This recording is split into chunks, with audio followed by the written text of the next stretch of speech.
Hi, everyone. Welcome to Unchained, your no-hype resource for all things crypto. I'm your host, Laura Shin. Follow Unchained on Twitter at Unchained_pod, where you can find all sorts of content ranging from my weekly newsletter to updates on my upcoming book and a whole lot more. In today's episode, we turn the tables. This recording features me as the guest. It's from a recent Q&A I did with the On Deck Podcaster Fellowship about how Unchained got its start, how I use my journalism background in my interviews, and what my tips are for aspiring creators. It was a great discussion and a fun change of pace to be a guest on the show instead of the host. Now, on to the episode. Today's episode is sponsored by EY Blockchain. Ernst & Young is committed to supporting integration of the world's business ecosystems on the public Ethereum blockchain. The Crypto.com app lets you buy, earn, and spend crypto all in one place. Earn up to 8.5% interest on your Bitcoin and 14% interest on your stablecoins, paid weekly. Download the Crypto.com app and get $25 with the code LAURA. The link is in the description. Kuiper's Dynamic Market Maker, DMM, is the first DeFi protocol designed to adapt to market conditions to optimize fees, maximize returns, and enable extremely high capital efficiency for liquidity providers. I can tell you've been both a student of journalism and just podcasting, and you approach podcasting from more of a journalism's point of view than a lot of people who are starting out now, including a few of us. So welcome to ODP. Thanks for having me. I'm super excited to be here. Awesome. So let's get started. One thing we're super curious about is if you look at podcasting in general, crypto is probably one of the most crowded spaces. And some might say, and we've had other speakers talk about how being one of the top shows is usually just a function of being early and just consistent. But I can tell there's deeper sort of decisions that you've made that have made your show one of the top ones. So take us deeper, on a broader strategic level. How have you thought about positioning and differentiating yourself? So I would say that in the beginning, I actually probably did benefit from being early. However, I wasn't the first. And I think at that time, the way that I benefited was that I had this journalistic approach, which was new at that time. And I think it's an approach that can draw in a broader audience than the existing podcasts at that time could have, because many of them were maybe a little bit more technical, or they were just sort of kind of talk radio or something. And because I had the journalistic approach, I think people felt that if they were totally new to the space, that they could kind of have a little bit more to latch onto, that it wasn't just people talking over their heads.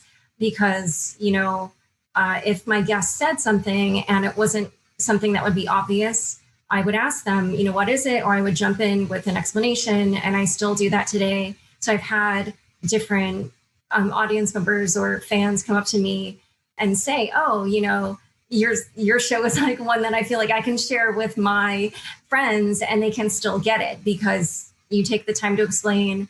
And I also would say that since then, there's just something that I do very naturally that I realized has distinguished my show. And I realized this, again, by people's comments to me. I didn't realize that this was something that I did any differently from anybody else. But after a while, I began to realize that people would talk to me about what they were calling my uncomfortable questions.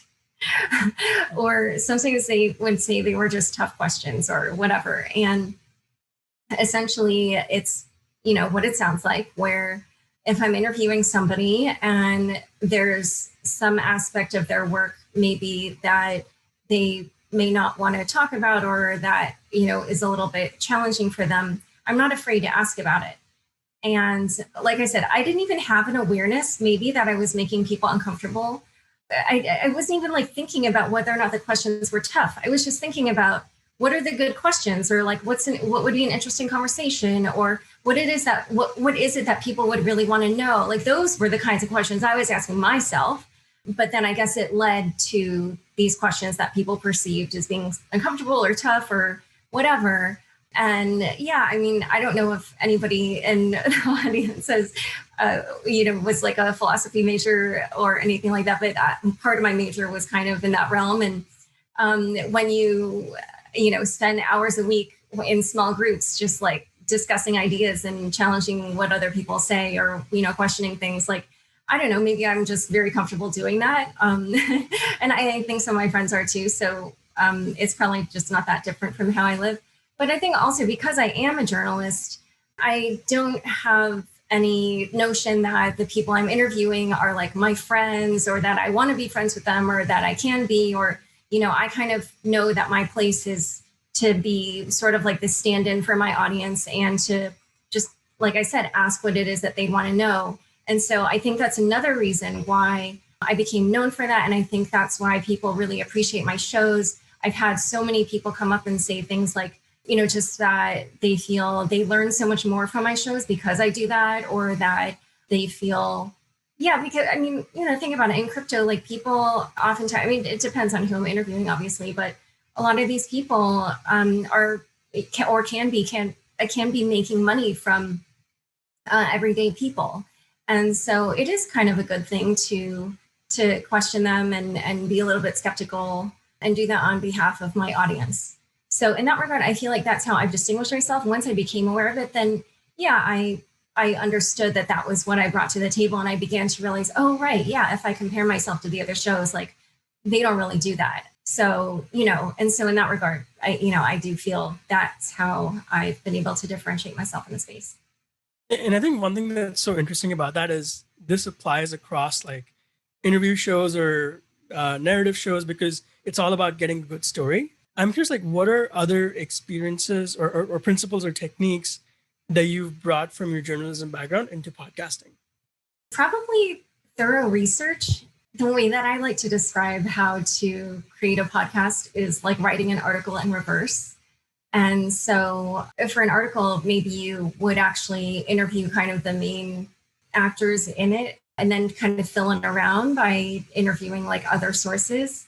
But here I kind of have to do everything up front, and then like perform the article at the end with the person. It's like I generally go in kind of like already knowing what they're going to say at different points for various questions. And of course, sometimes I ask a question and then like they answer 3 questions at once, or, whatever. Like, it's not like I'm literally predicting what they're, but I just mean, I have a general idea in my head of like what I want it to look like, And then, of course, there are questions where maybe I won't know what they're going to answer, but it's like one of those ones where I'm like, oh, they haven't answered this before, or I haven't seen anybody ask them this before, or that kind of thing. So in that regard, like, I think the way that I kind of synthesize all the news, and when I say that, I don't even mean just like what it is that they're working on, but I will often also kind of zoom out and I'll like look at what else is going on in the space and how that interacts with like their world. And so I feel like that often leads to more interesting questions. So instead of just like narrowly focusing on like what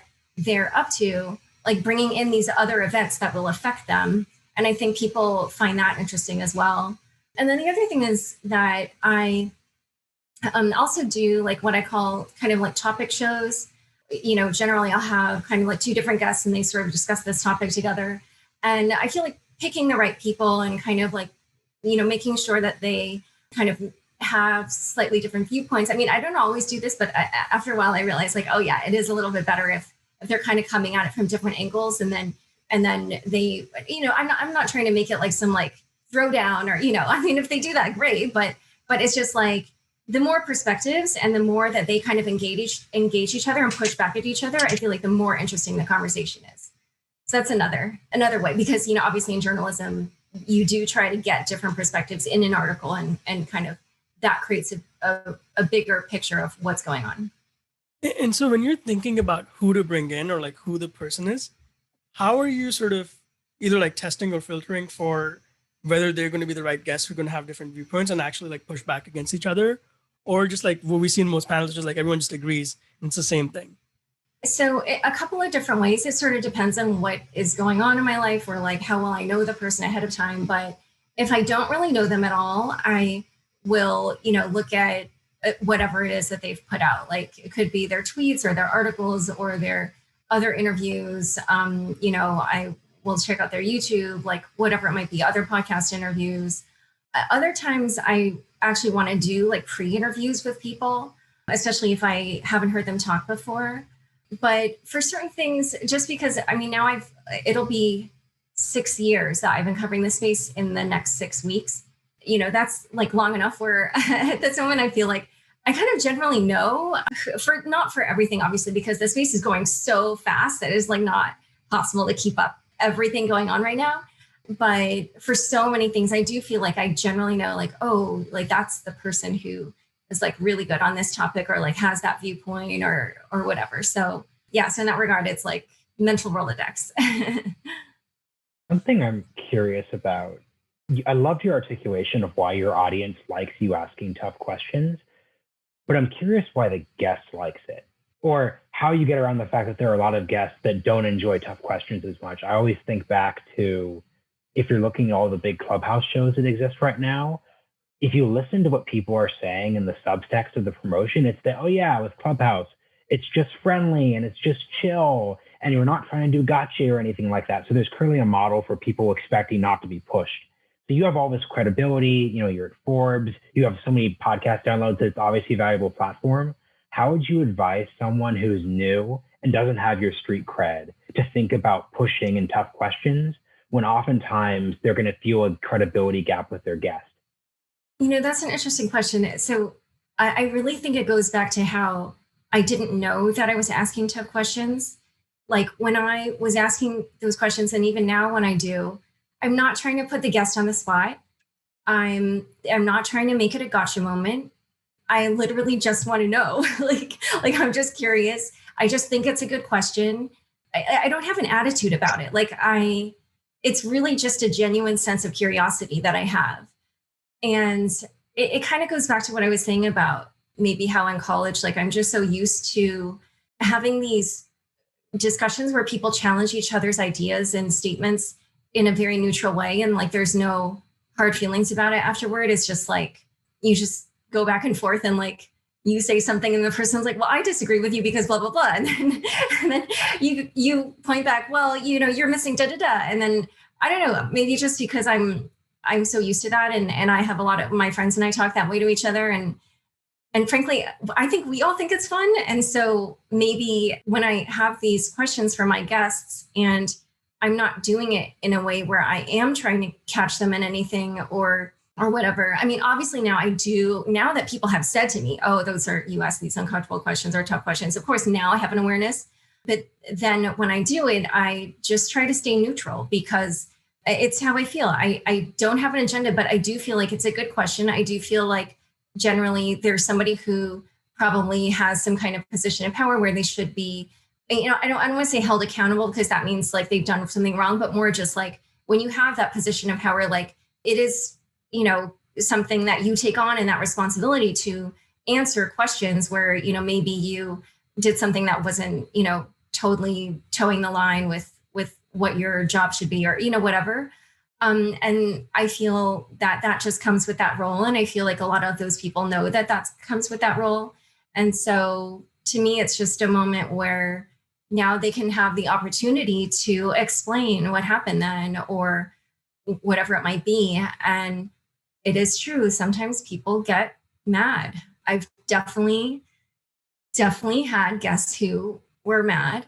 I have had somebody who threw a major tantrum that lasted over half an hour. We had to spend that time convincing the person to go on with the interview. And I kind of regret not just releasing the moment where this person was like, I'm quitting. I'm not going on with the interview.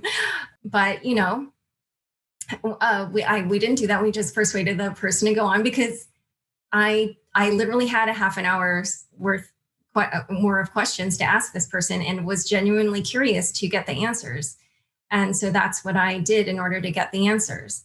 And, I've had, I'm friendly with some of my sources, like, maybe we'll go like get a coffee or a lunch or whatever it might be. And one of them, when I asked a tough question during the interview, I think was really surprised because we are friendly.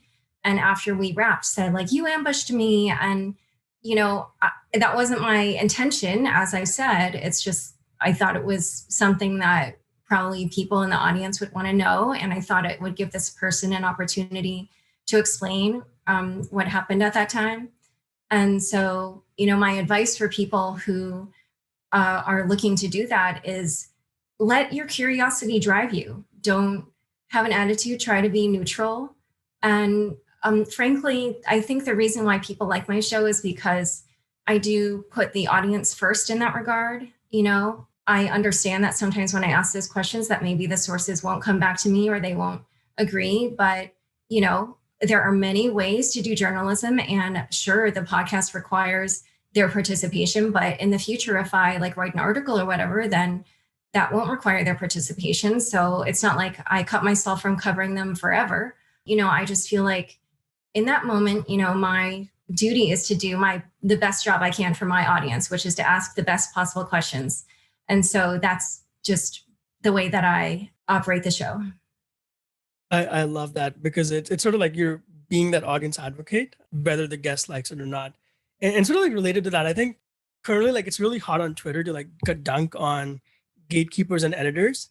But as someone who's been on both sides of the table, what can sort of this new breed of online creators learn from more traditional models? I mean, I really consider myself coming from the traditional model, and I know that I'm independent, but I truly credit all the skills that I have from my traditional training. I have worked with some amazing editors who I really, really feel like I would not be as good as I am today if it weren't for them. Same with, like a lot of journalists even make fun of people who go to journalism school and they say, well, it's not necessary. And yeah, okay, maybe it's not necessary. But for me, I had such a wonderful experience. I learned so much. I had amazing professors, amazing classmates. I just really, I came away feeling like I'm definitely a better journalist now. Like this was worth it. So I would say that actually for me, what is a little bit challenging is that in this kind of new era, the journalist is kind of supposed to be, or not the journalist, but see, that's the other funny thing. Now that I'm not at a normal publication, at a traditional publication, sometimes I see people calling me like a podcaster, and I'm a little bit like, oh, okay. I mean, I have a podcast, but I consider myself a journalist who, writes and does podcasts and videos now, and, just kind of works in different mediums, but the work is still the same, regardless of whatever medium it is that I'm using. And I also see that people sometimes say, oh, she left journalism to do her podcast. And I'm like, no, I'm still doing the journalism. For me, the kind of little struggle that I have sometimes is that I feel like because now my brand is sort of associated with me as a person, that's just a little bit weird. And it's something that is just a little bit more challenging for me to navigate, because obviously normally as a journalist, like it's not about you. It's about, the story, the source, or not the source, but the guest on in your show or whatever it might be. And I realized, people do kind of want more of me. I literally saw a comment like that on my YouTube recently where I interviewed another journalist about the Coinbase IPO, and we made it a little bit more like a conversation because it's like two business journalists talking about the Coinbase direct listing, I should have said. And somebody commented, oh, it was so nice hearing more of your perspective rather than just having you ask the questions. And I was like, oh, okay, that's interesting. Also, I feel like, going back to how I distinguish myself amongst this crowded space, some of the other people in this space, their show is more like about them or whatever. And so a part of me is, just a little bit like, oh, should I go that route? But then, I don't know, because it's something that I'm not used to. I really like doing the work. Like that for me is super fun. And I think the other thing that I find interesting about that kind of like new area or new line that I have to navigate is that it made me realize, because people are often asking me my opinion or whatever, and it made me realize, I actually don't have that many opinions, which I know might be a surprise to people. But I think it's because I am trying to keep myself open to whichever way the story might go. So if I dismiss something too early and before I know enough about it, then I might miss a big story. Or like there were times in crypto where people were like, you have to do a story on how da-da-da is a scam.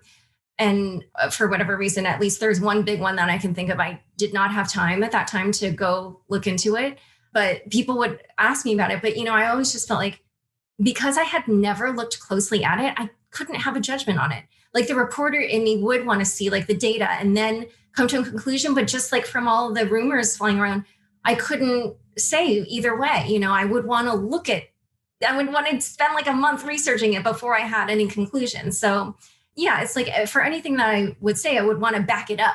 And so if I haven't done the research, then, I'm probably not going to have an opinion. So yeah, so I think that's just another way in which, when you ask me, how do I take from the two sides? I'm a little bit like definitely have a lot of skills from the one side, but the other, I'm like trying to figure that out right now. Laura, here's something I'm super curious about. You're writing a book right now, comes out in November of this year. Good luck. I know that this is the tough process, but probably a good year to write a book and have time to get locked down and focus. Could you talk a little bit about, because I know you always had a journalism career beforehand, so your book contract isn't fully attributable to your podcast. But that being said, podcasts drive book sales. There's actually a lot of industry interest in this. Like my podcast is like mildly successful when I've been reached out to by a publisher. Like that being said, like when I actually had the conversation, I know there are some people in ODP who are interested in this path for themselves. I had no idea what to say. The industry standard isn't being set yet with the expectation. So can you just speak a bit about like the process of your book and the context of your podcast? For me, I would say probably they're not super related, but I think what it did was it brought credibility that I know this space and I could deliver on what I was proposing. If I were to kind of generalize my experience into advice for people who want to use their podcast to get book deals, what I would say is that so I'll just say one quick thing up front, which is that so for fiction books, for like novels or whatever, or short story collections, you have to write that first. You got to put the work in up front and send the completed manuscript. And unfortunately, that's the way that goes, but that's how it is done. I mean, I think if you're a first time author and you would use that to get an agent who would then pitch. I'm presuming people will want to do nonfiction books.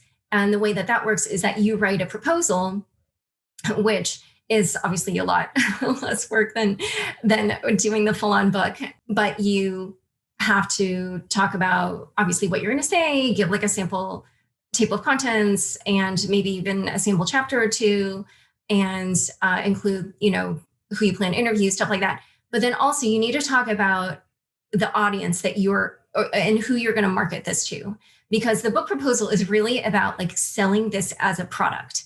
And so this is where, like, for instance, your agent, whoever it is that you get, will be just a godsend, because they're the ones who know how publishers think about these things, about selling books as products and what's going to sell.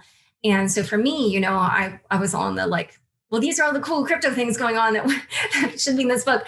But my agent, kept kind of like asking me, okay, well, how can we think about who's going to buy this and who the audience will be? And so I would imagine for podcasters who know who their audience is, or what their interest in books is, then that would also be something that would feed into the proposal and help sell a book.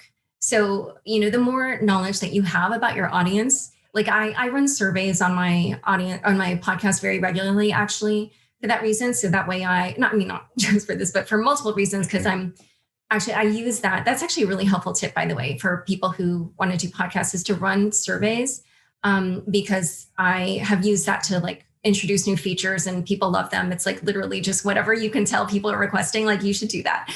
I've been doing that. But through that, I can also see like, oh, it tends to be people who work in tech and people who work in finance, and, a strong segment of people who already work in the industry, that's my audience, stuff like that. You can use all that data to make your book proposal stronger, because you'll just have more knowledge about who it is that might write your book, probably, than the average book author book proposal writer will. So quick tangent. One of the things we talk about in ODP2 is like just the importance of understanding your audience and talking to them. Can you share some of your like favorite questions when you do the service with your audience? And also, what are some of your favorite learnings that have come from them?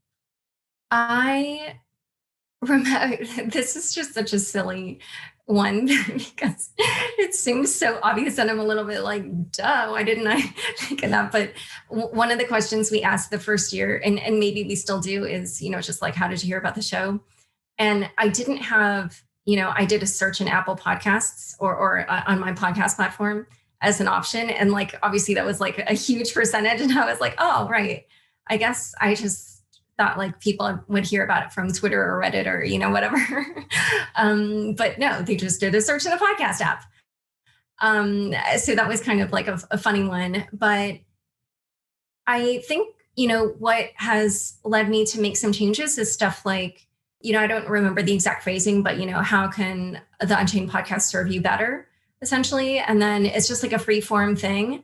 That was how, so at the end of my short podcast, which comes out on Fridays, I do now what's called the weekly news recap, where I just pick what I think are the top crypto stories of the week and then write up a little blurb for each one, kind of like a little news item. And then I just literally read it aloud on the show. And people requested that in the survey. And then the next year I asked, do you like it? How, like, you guys requested this, is the format that we're using good for you? And like, yes, they love it. So that was, really good. Yeah. I'm trying to think of what other questions. For people who want to look for sponsors, we did also have some demographic questions, which helps us then when we pitch our sponsors to say, like, this is who our audience is, and help explain like why they're appealing to the sponsor. So I think that's also a good thing to ask about. Question, and we spoke about this for a second beforehand, but you had a really interesting story about how your podcast actually came about with your ownership and the way the Forbes model works. This is really relevant for people here because, once again, multiple people have had questions about launching a podcast where they're employed somewhere else and then navigating that relationship. So I'd just love to hear you recount for everyone the story there. Yeah. So when I started the podcast, what happened was I was a freelancer at Forbes at that time. And I saw that Forbes had just come out with a bunch of podcasts. And I said to my editor, hey, I want to do one. And they had launched with a season of 12. And so I became the 13th, lucky 13, by the way. Let me just say that. And so because I was a freelancer at the time, I got the standard Forbes freelance contract, which is an unusual contract actually in the media industry. So typically when you're a freelancer for major publications, the most common contract you'll get is what's called work for hire, where the contract basically says like all the work that you do for us, we'll own it. Like we'll own the copyright and whatever. But the Forbes model is different, where I'm sure you're aware people can become bloggers on the platform where, or a contributor, where you are able to just publish your own column under the Forbes brand right on the website. And so the kind of contract that those contributors sign is not a work for hire contract. In that contract, they own all the work that they produce. And Forbes, well, so I don't know what it is now, but at the time that I signed it, it was something like Forbes wanted exclusive rights for X number of days. And then after those days, you could resell your work. And I used to resell my work, actually. So when the podcast came around, the contract that they gave me was one in which it said that I owned the copyright to the podcast. And the hilarious thing is, so I have a lawyer now who vets all my contracts. I didn't even have a lawyer look at this contract. I just signed it. I had such a good relationship with my, by the way, shout out to Matt and Janet. I don't know if they still listen to my show, but I love my editors at Forbes. They're amazing. And I just wanted to give a moment of appreciation for them. But the point is that, yeah, I just signed it. And what happened was after the first season, Forbes didn't want to continue my show. And I then said, okay, well, I love doing this, so I'm going to continue it. I'm going to find my own sponsor. So I found a sponsor who took on the full year of sponsorship for the year 2017. That was the year that obviously crypto took off. And by the end of the year, there were way more downloads on the show than there were at the beginning. And by that point, I was a full-time staffer at Forbes. And when I had joined there, in the summer of 2017, I had said, oh, if you want, you could run ads against the show, but not until after 2017, because I promised the sponsor they would have the exclusive ads on the show for the full year. Well, someone who was working for me at that time on the show at one point was like, Laura, do you realize like now with the downloads that this is how much money you could make from the show? And I had no idea. And I was like, oh, wow, okay, this is more money than I make at my job. And I had always wanted to write a book. And I, at that time, had a good book idea already. And so I was like, oh, this is perfect. I can quit the job and the podcast doesn't take me 5 days of work a week. So I can just do the pod in a couple days and then do the book the other days. And so that's what I did. So I quit. And because I owned the copyright outright, I could just take the podcast with me. And yeah, I hired a sponsorships manager who manages all the sponsorships for the show. And then I started my book proposal and the book sold in the summer/fall of that year. That whole process takes a little while. So it wasn't just like a one and done thing, but it sold. And then, yeah, I've been working on the book ever since, along with podcasts. So yeah, but I realized I totally lucked out because I'm not going to name who this person is, but I heard through the grapevine that another journalist who started it must be one of the top 10. I haven't looked at the charts, but it must be one of the top 10 shows like on like across the world or something. I don't know. Or maybe just in its category. I'm not sure. It's definitely a very, very popular show. I heard that he later said, oh, I will never do that again where I start a show and the company owns it, because I think eventually this person just had to walk away. For anybody who does start a show under the auspices of another company, I would definitely urge you, if you have leverage, to use it to retain your copyright. Kyber's dynamic market maker, DMM, is a game changer in DeFi, being the first protocol designed to react to market conditions to optimize fees while providing extremely high capital efficiency for liquidity providers.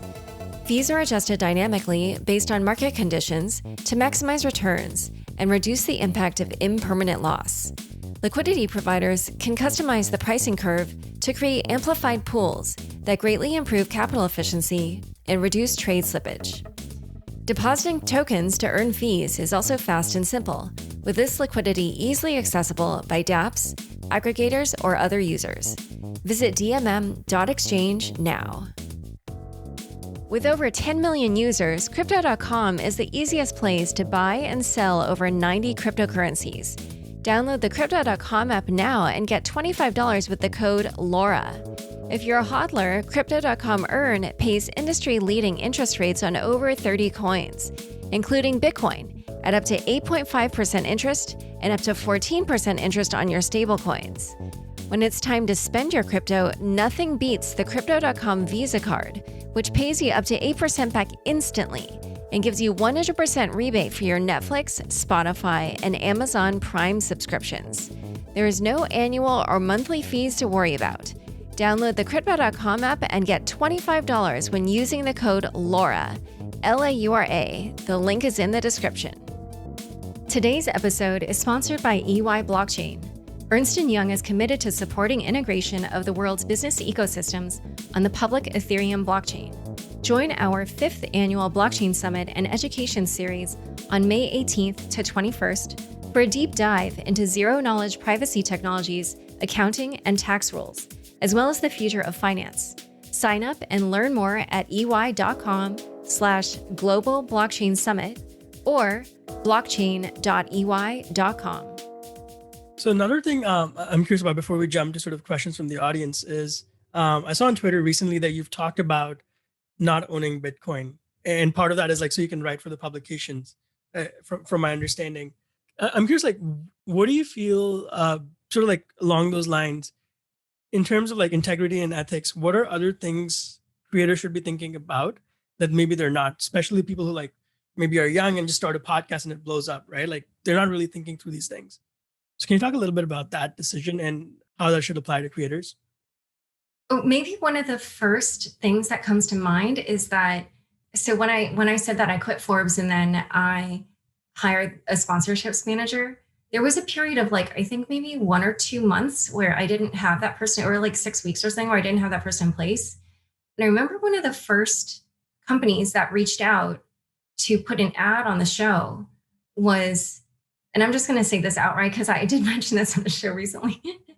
It was some kind of Bitcoin IRA. And I don't remember which company, which probably is a good thing. But anyway, what I do remember is that I was like, okay, I'll check this out. So I had a call with them. And then they informed me that the way that it works was that when they had this like special vehicle or whatever that allowed you to put like actual real Bitcoin in your IRA. But then they charged a fee of 15% of the Bitcoins that you were transferring into the account. And I was like, what?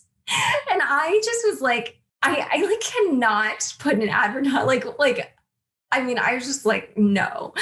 And, you know, that was like at that moment, you know, probably what maybe I don't remember how early this was. So maybe let's just say it was like one of the only offers I had from a sponsor who wanted to like give me money to reach my audience, you know, maybe if I'd been desperate for money, no, but even then I wouldn't have done it.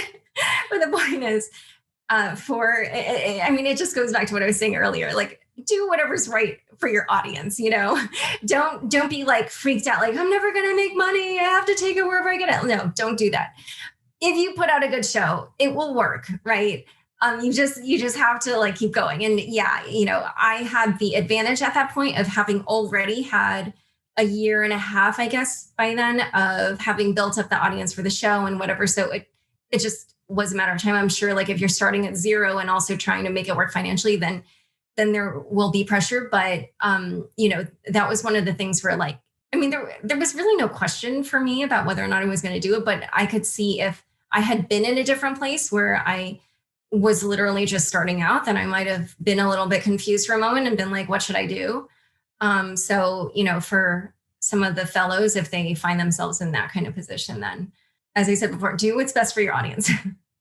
I love that story because we kind of talked about, your recommendation is usually as good as your weakest sponsor. So thank you for sharing that. And with that, we'll jump to questions from the audience. Hey, Laura, just love your story. Thank you so much. I don't have a journalism degree. So for beginners like me, how should they take a journalistic approach to podcasting? Like, what does that entail? So for me, it goes back to what I said about how I think about if I were going to write an article, how would I do that? And for me, that's trying to make it comprehensive, not in such a way that it's so comprehensive you're kind of almost going off topic. So you should have a vision in your mind of what it is that you want to cover on the show. Mm-hmm. And then when you do your research, here's basically what I do. I read like a lot. I just try to inhale, you know, a ton of content about whatever it is. Okay. Because I know what's going on in the crypto industry quite well. Yeah. I can spot like when I see something new, like, oh, I haven't seen that before. Or, oh, you know, like you kind of recognize when you've just heard stuff over and over again, or, you know, and obviously there is an element of that on the show because like I said, I don't know how beginner some of my listeners are. And so there will probably be a portion of the show where I'm literally walking the guests through questions that they've answered before elsewhere, just to have them speak about their story or whatever, and just to give my listener the background that they need to maybe dive into the more interesting or meatier questions. Yeah. But for that part, if I see something, that I haven't seen before, or that I know is in the news a lot, or that I realize is kind of like, it just makes me curious, like, ooh, that could be a problem for them. How are they going to solve that? Then, you know, I want to make sure to cover that on the show, right?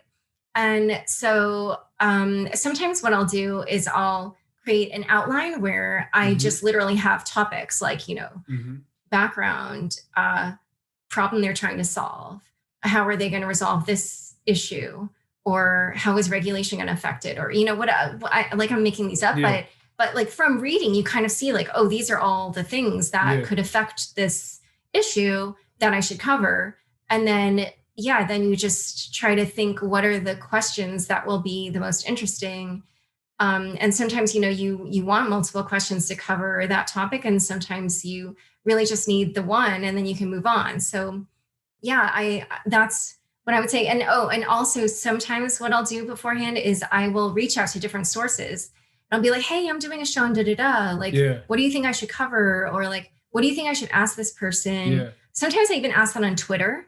Like if it's somebody who I feel like could get the audience very excited about the show, then I'll be like, hey, I'm interviewing like Vitalik Buterin in a couple days. What should I ask him? Or, you know, but then also because then you get the people who like spend more time on that person than you can or that I can, because I'm trying to cover the whole crypto ecosystem, right? But then there are some people that they're like big ETH heads and they spend all their time thinking about Ethereum. And so they're just going to have like maybe a better question than I would, right? And so, so I solicit questions. Sometimes I go in different chat groups and I'll ask people like, what do you think I should ask so-and-so? Or I'll just read chat groups and I'll do searches for that word. Like, what are people saying about, you know, this ICO's issue with the regulator, or what are people saying about that stable coin, or, you know, whatever. And I just kind of Google around, like, what are people saying in the chat rooms? You know what I mean? Cause like, cause that's a little bit more, how do I put it? Like people don't know that they're being observed and this is what they're really thinking, that kind of thing. I love it. No, this is perfect. It's almost like you're producing a movie. That's the analogy. So I was like laughing because I had that bulb in my head. Quick question, follow-up question. How do you conduct the surveys on your podcast? Like the service you mentioned? We use SurveyMonkey, which I'm just going to flat out tell you, it's really expensive. It's like, I forget it. It's close to $400. Like every year when I have to renew that thing, I'm like, am I really paying this to do a survey? Wow. But they have very good functionality and analytics. So I'm just like, but how do they get it? Like if I'm listening, how would I get that link to that? Is it like an email? So yeah, I promote it on the show and then they let you create a URL that's like easy to remember. So it'll be like SurveyMonkey / Unchained Pod 2021 or something. Oh, I see. I can make up a URL that's catchy. Yeah. So yeah. And then I just put it in the show notes. Okay. Yeah. Got it. Thank you. Thanks, JD. Alejandra, you're up next. Hi, Laura. How are you? Hi, good.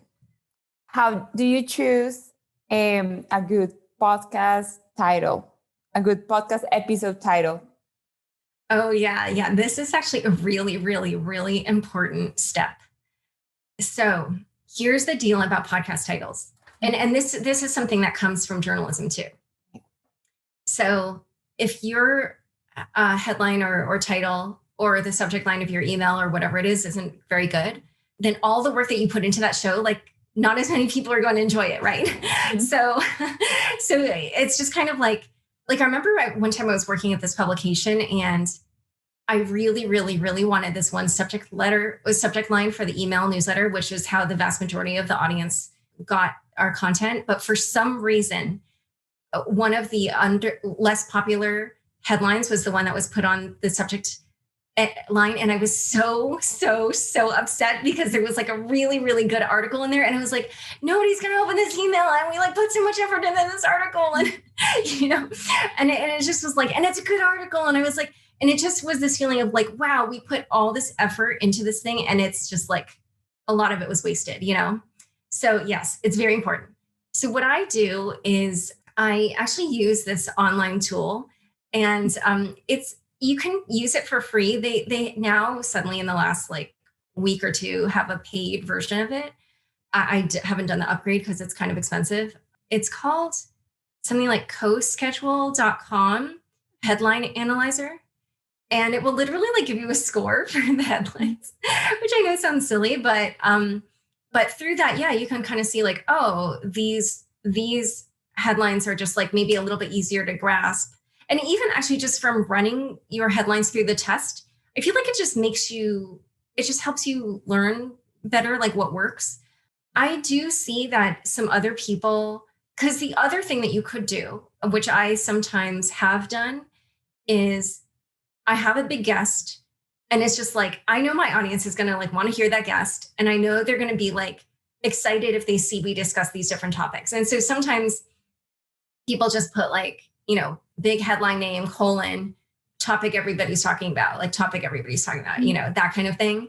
I tend to do a little bit less of that now, but those are kind of some of the strategies I've seen.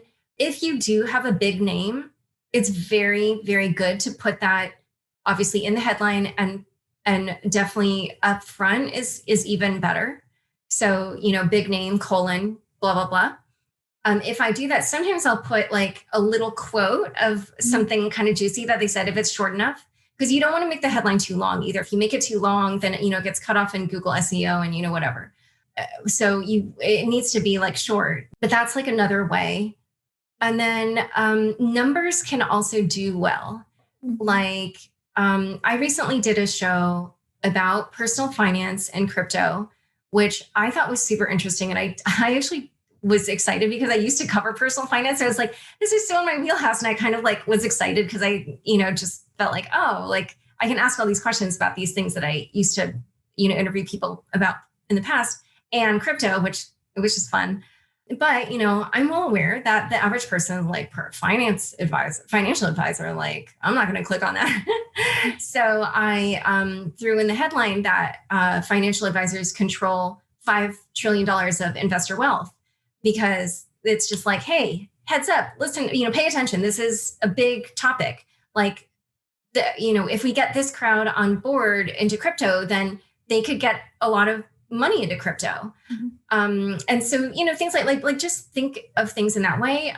Those guests, their names wouldn't be recognizable to my audience. So I didn't put their names, I had just kind of like a catchy headline that had that big numbers to make people be like, hey, this it sounds important and interesting. Sometimes if you have the space, like I noticed that the New York Times is doing this a lot, where they have a headline that's like a 2-part headline where it starts with something and there's like a punchline. So if you just go right on their homepage right now, I bet you will see multiple examples of this. Like I can't really think of one off the top of my head, but like, maybe it poses a question and then the answer that they have is like something that you wouldn't expect. Or, I don't know if I've been able to do that on my show, but, I just noticed that for me, it's effective, that as a reader of the New York Times, I'm like, oh yeah, I want to click on that, So yeah, those are some of my tips. And actually one last thing I'll say is in terms of numbers, and I know this from like other work that I've done, people love things like if you were doing a show that's kind of like tips for people love the kind of thing where it's like the number one reason why blah, blah, blah, or the number one tip to do da, da, da, or it can be the top 10, ways to blah, blah, blah, whatever it is. But like smaller numbers like that can do well. So yeah. Or the number like 7, like people love the number 7. Okay. So. Thank you so much, Laura. Thank you so much, Alejandra and Laura. That was super helpful. Bia, you're up next. I love what you said about number 7. That's very interesting. I just have a question on how, I'm sure you've interviewed a lot of people, and how can you tell if someone is lying or not being genuine with their responses? Are there things that, if people are not journalists here, how can you tell if someone's lying or not giving the most authentic answer that you want for your show? That's interesting. So I think it depends on, well, can I ask what kind of show you have? Oh, sorry. My show's about relationships, but I'm just wondering if someone is like giving you a BS answer and you can't call them out that way and be rude, but you want to push. So you're literally just asking me for my show. Okay. In general, like I think people tend to say things and then it's not the right answer right away. It's like a PR answer or a polite answer, and you want to get the good answer, the meaty answer. Okay. So that guest that didn't want to continue on with the show that one time, there was like a technical aspect to what they were building, and I asked them about it.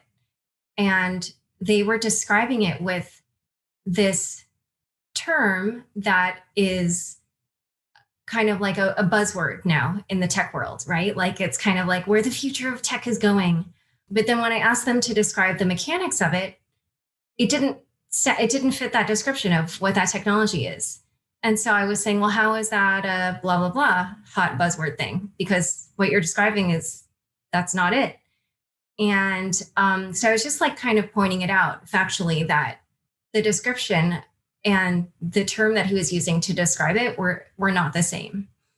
And so I think you can do that. Like you can kind of like stick to facts and just point out when something that they're saying is like a marketing buzzword that they've used, but that the facts don't match that.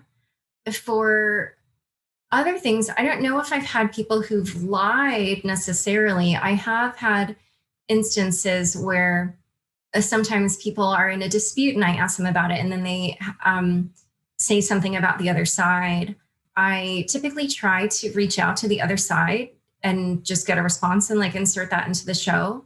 There is one time that I forgot to do that, and then we had to do that later. So obviously that was, not my favorite moment of the podcast. I would say listen intently, and in that moment when you feel what it is that they're doing, if you are listening closely enough, then a question will naturally come to you that you can use to either call them out on it and ask them to be real with you, or like if it's like I was saying, a situation where, the facts didn't support what he was saying, then just point out, hey, the facts are X and what you're saying is Y, and, they don't match. Yeah, I think it really depends on what type of show you're doing, actually. It's very helpful.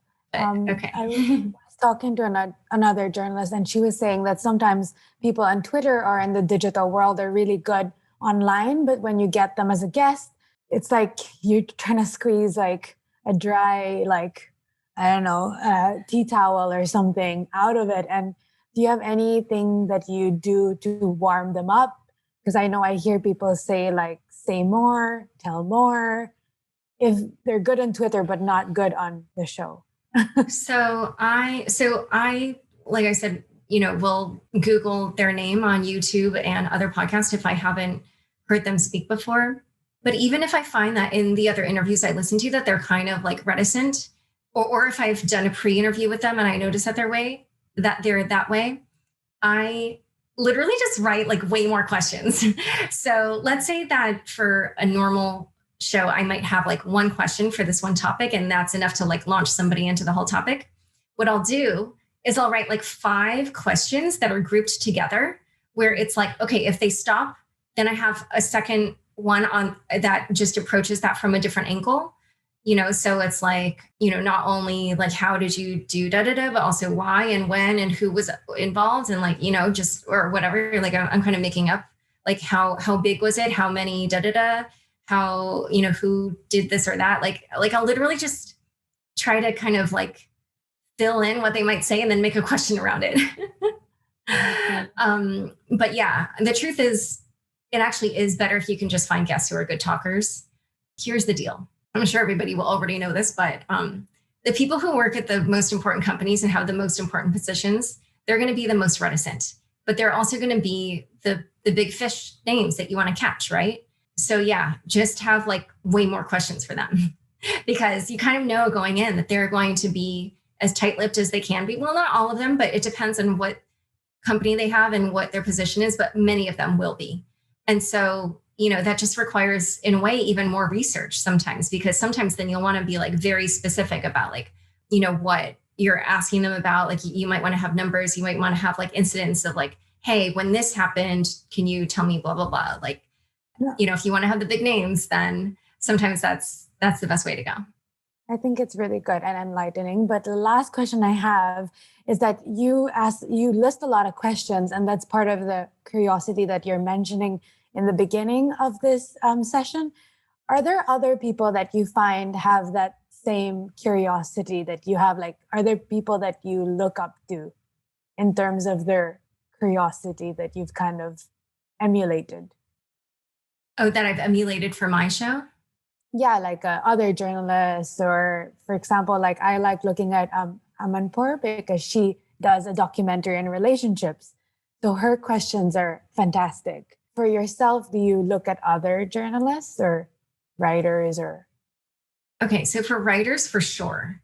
Like literally for my book, I took my favorite book and I analyzed it. Like I wrote in the margins, how did this person do this? And then I tried to like use some of that for my book. For the podcast, it's been a little bit different. I would say that a journalist I really admire and whose show is similar to mine, and yet I wouldn't say that I emulate her, is Kara Swisher's show. I don't know if any of you listen to Recode Decode. even though I wouldn't say that I'm kind of modeling myself against her, I learn a lot from listening to her. It's just funny that I'm bringing this up because she's so different from me in her style. Like, she states her opinions. She has opinions. That's like one big difference. She has opinions and she states them. And then another thing is she will interrupt them a lot more than I do. That's another thing. For whatever reason, I try to do that a little bit less, but I do see that it's actually quite good the way she does it, because she's like me, and in that she I think she also goes into the interview knowing what topic she wants to cover, and she has a vision of like how this is going to go in her head.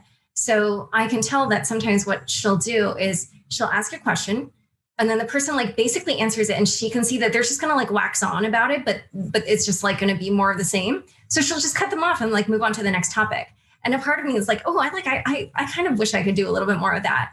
And I do in a way, but I feel like she's just like much faster. Oh, another person who's very good at that is Peter Kafka, who actually works for the same company. He does a journalist. It's like a media business show, but he does the same exact thing. He cuts them off, moves on to the next topic. So here's the funny thing, and I don't know how much sexism plays into this, but if you look at the reviews on her show, people constantly complain that Kara interrupts her guests. Okay, Peter Kafka literally does the same exact thing, probably to the same amount. And I checked out his reviews one time. The only mention of interruption was somebody being like, Kara Swisher should take a lesson from Peter Kafka because she interrupts her guests way too much and Peter doesn't. And I was like, wait, have you listened to their shows? Like, they both do it. But somehow the way Peter does it like just seems smoother maybe. But also I think the fact that Kara's a woman, I don't know. The other person that I would say I probably model myself after a little bit, even though again, I don't. So Kara's show I actually listen to regularly. Terry Gross, I actually don't listen to that regularly, but I've heard her talk about her method. And when I heard her talk about it, I was like, oh, it's so similar to mine. Like, she just kind of like reads voraciously and is like inhaling all this information and then just tries to be like, okay, how should this look? And so when I heard her talking about how she prepares, I was like, oh, that's so similar to what I do. But yeah, there are other interviewers that I really like, but we just have different kinds of shows. So like, for instance, Tim Ferriss, he's doing like tips and he wants their personal stories and he's like friendly with them. And, it's just a different kind of thing. Like unfortunately, my show isn't like that. I love his show, but, I'm not going to have that kind of relationship with the people that I interview. So, but yeah, that's what I would say. Thank you so much. That was so helpful. Awesome. Thanks, Bia. Sachin, I'm going to toss it back over to you. So since you mentioned the sort of difference in reviews for Kara and Peter, I think we would be remiss if we don't ask this, which is like, if you look at like both like crypto and podcasting, there's such like heavily like male dominated spaces. As someone who's like operated in both areas and like really like risen to the top levels, what can nascent podcasters from sort of like underrepresented backgrounds like learn from your experience? Oh gosh, that's a good question. Here's why I'm a little bit stumped from the outset, but let me just get started talking. I feel like the fact that I started having that platform at Forbes already kind of meant that I already had like a little bit of a following. Like, I already had people who were into my articles. And so in that regard, it was a little bit like they already were interested in me for that reason. And so maybe the fact that I was a woman in a field that's male dominated like mattered less because I'd already proven myself as a writer. Like, I knew even back then that there were some people who already felt like I was the best journalist in the space. And like, actually I'd won an award now that I think, like, I remember, within like 9 months after I started covering this, there was some kind of like blockchain journalist award or whatever. And I remember I couldn't believe that I was even nominated because I was like, I haven't even been covering this for a year. And like, there are these journalists who've been covering it for years. And then I actually won. And then I was like, oh my God, like, whoa, like people like my work. And so again, when, later when I started the podcast, then it felt like they already knew that I did good stuff. And so the fact that maybe some of them might have been surprised that I was a woman, like that wasn't a factor anymore because I'd already kind of proven myself. So for people maybe who don't start that way, I actually feel like it really just comes down to doing good work. It's like, because let me put it this way. the way that I'd proven myself with the articles, Forbes at that time had pictures of all the writers on the pages. So even back then, like, they knew that I was a woman and that I was writing about it. But despite, maybe being a minority in that regard, like, it didn't matter. They still, because the work was good, like, they ended up following me. And so honestly, I would say have fun with what you're doing, like follow your curiosity, and then that will make your product good. And that's really, really so important. Like even that question before about like who I admire. Remember, I said, well, I don't even I admire them, but I don't model my show after them. So it's really just about like maybe having your own vision and having your own voice and just believing in yourself. And I feel like, that's a huge part to making your show good. Mm-hmm. So yeah, it's a combo of like being so good that they can't ignore you, and just also being yourself. Exactly. Yeah. Awesome. Because people can tell if you're not being yourself. Mm-hmm. Awesome. I think this is the perfect place to end. Thank you so much for just sort of like bringing such a different viewpoint to everything we've had so far. And then since we're publishing on both sides, any last closing words from your side? No, I guess, I just hope that it's been helpful for all the podcast fellows. And I'm really honored that you asked me to share my thoughts. Awesome. Yeah, no, it has. And thank you again so much for coming to ODP. And with that, thank you all. Thanks so much for joining us today. To learn more about the On Deck Podcaster Fellowship, check out the show notes. This episode of Unchained is produced by me, Laura Shin, with help from Anthony Yoon, Daniel Nuss, Mark Murdoch, and the On Deck Podcaster Fellowship. Thanks for listening.